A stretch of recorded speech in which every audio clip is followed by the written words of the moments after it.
Olá, vamos começar mais uma reflexão sobre cura interior. E antes vamos orar.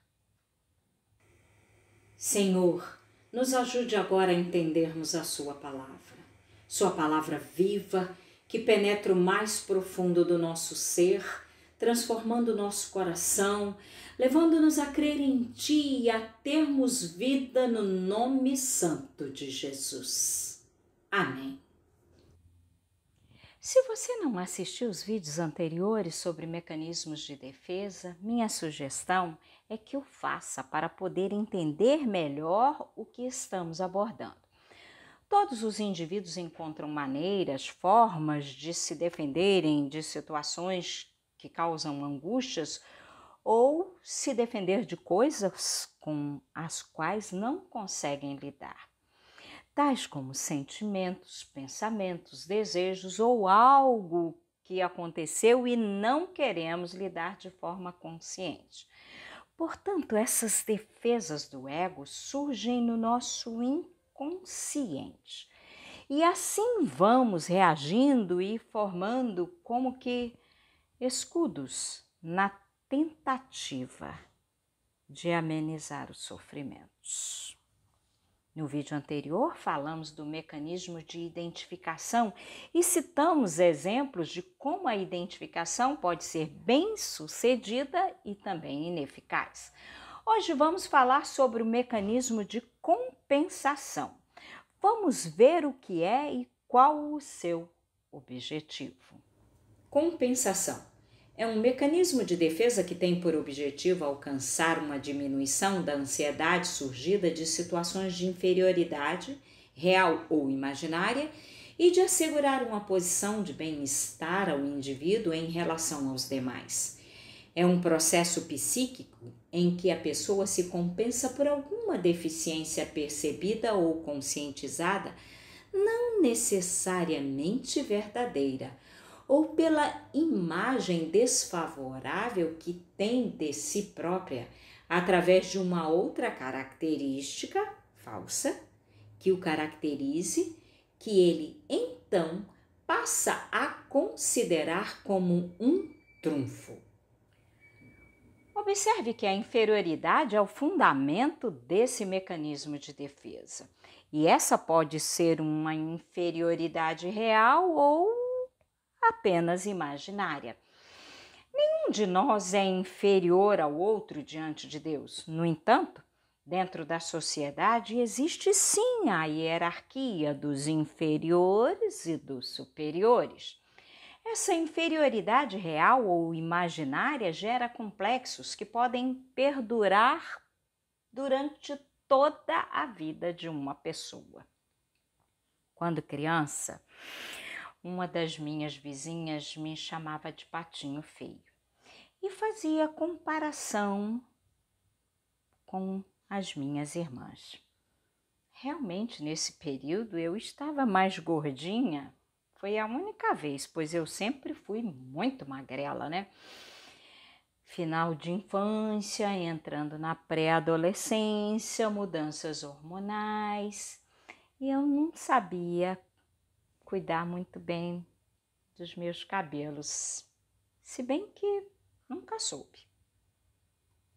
Graças a Deus, o sentimento de inveja com relação às minhas irmãs não tomou conta de mim. Se temos um motivo para glorificar bastante a Deus, eu e minha família, é a amizade e o companheirismo que se solidificou entre nós. Até então, estava eu preocupada em brincar, mas na adolescência começamos a nos perceber mais e ouvir de alguém que você não tem beleza, traz logo uma carga enorme de sentimentos de inferioridade. Eu gostava de ler e nessa época comecei a declamar poesias. Hoje percebo que eu busquei compensar com os estudos e o talento de interpretar. Percebo? Eu busquei compensar com coisas boas. No entanto, o complexo continuava lá, dentro da alma. Cresci, amadureci e acreditei que isso estava resolvido em mim, até que um dia o Espírito Santo de Deus falou: perdoa a sua vizinha que te chamava de patinho feio. Como somos tolos diante de Deus. Eu ainda argumentei com o Senhor. Senhor, eu já nem me recordo mais disso e a vizinha já até morreu. O Espírito Santo completou: a Liliana adulta pode não se importar. E eu sei que a vizinha morreu, mas a Liliana criança sofreu. A Liliana criança precisava perdoar. É como uma volta lá no passado e aquela criança perdoar completamente as palavras daquela vizinha. Estava lá, guardadinho no inconsciente. Eu negava e compensava de outras formas. Mas o Espírito de Deus que sonda o nosso ser, Ele sabe de todas as coisas. E era um sentimento ruim que precisava ser retirado do meu interior. Quando surgem os sentimentos de inferioridade, real ou imaginário, o ego aciona esse mecanismo compensador. A personalidade vai se esforçar para conseguir uma autoestimulação e um sentimento de segurança que lhe seja satisfatório diante daqueles estímulos sociais e a realidade. Alguns indivíduos vão conseguir promover ações positivas, pois vão reagir de forma integrada, organizada, ajustada. Na compensação, o indivíduo tenta encontrar atributos que compensem aquilo que ele enxerga como negativo, ocasionando esse sentimento de inferioridade. É uma busca de equilíbrio entre qualidade e deficiências.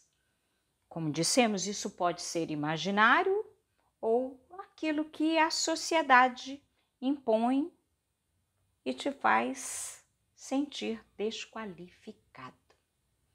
Para não precisar lidar com esse sentimento de inferioridade e diminuir a ansiedade, o indivíduo passa a dar foco nas características que compensam essa deficiência. Também vou citar como exemplo indivíduos que foram criados em comunidades e marginalizados pela sociedade. Vários buscarão dentro de si compensações favoráveis para vencerem um sentimento de inferioridade e suas ações e reações os levarão a estados satisfatórios. Minhas ações compensatórias foram boas e a igreja me ajudou por demais, pois foi nessa época que comecei a vencer a timidez e fui desenvolvendo liderança. Todavia, muitas pessoas não conseguem acionar formas compensatórias favoráveis. Com um sentimento de inferioridade, a personalidade vai se esforçar para compensar e faz isso através de uma outra característica falsa. E o resultado nunca será satisfatório, pois é falso, mentiroso. Alguns, pela não satisfação, vão se isolar. O indivíduo com dificuldade de se relacionar socialmente busca compensação no trabalho intenso e aí se isola da família e dos amigos. Outros viverão na mentira, tentando acreditar que é verdade. Não sei você, mas Durante a minha vida eu conheci muitas pessoas que construíram castelos enormes de mentiras. Uma vida falsa para compensar seus complexos. Na Bíblia podemos citar as irmãs Raquel e Lia, que se casaram com Jacó. Raquel era a mulher amada por quem Jacó trabalhou 14 anos.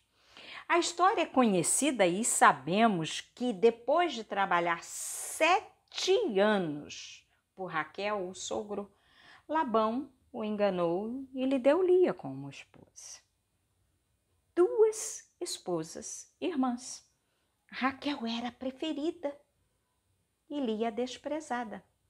Mas justamente a preferida passa a se sentir inferior, pois não conseguia gerar filhos. Gênesis capítulo 30, verso 1. Vendo Raquel que não dava filhos a Jacó, teve inveja de sua irmã e disse a Jacó: dá-me filhos, senão morro. Um sentimento de inferioridade estava gerando outros igualmente ruins, inveja e até o desejo de morte. Ela precisava gerar ações compensadoras. No verso 3 deste mesmo capítulo, Raquel pede a Jacó para se relacionar sexualmente com sua serva Bila. Gênesis 30, verso 3.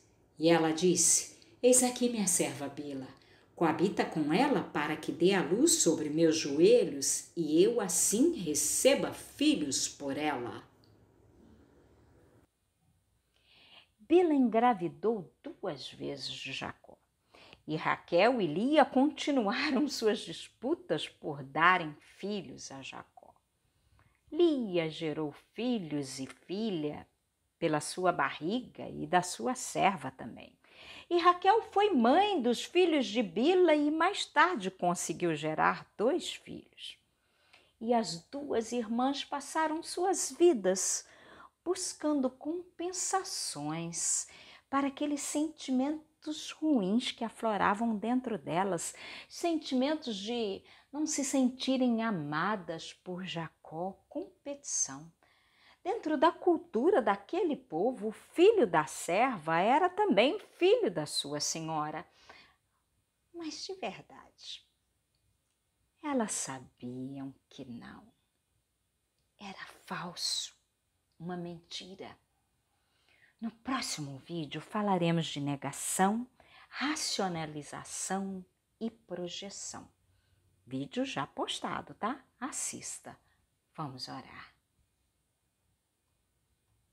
Pai nosso, quantas vezes tentamos compensar frustrações e complexos com algo que possa trazer alívio para as nossas almas?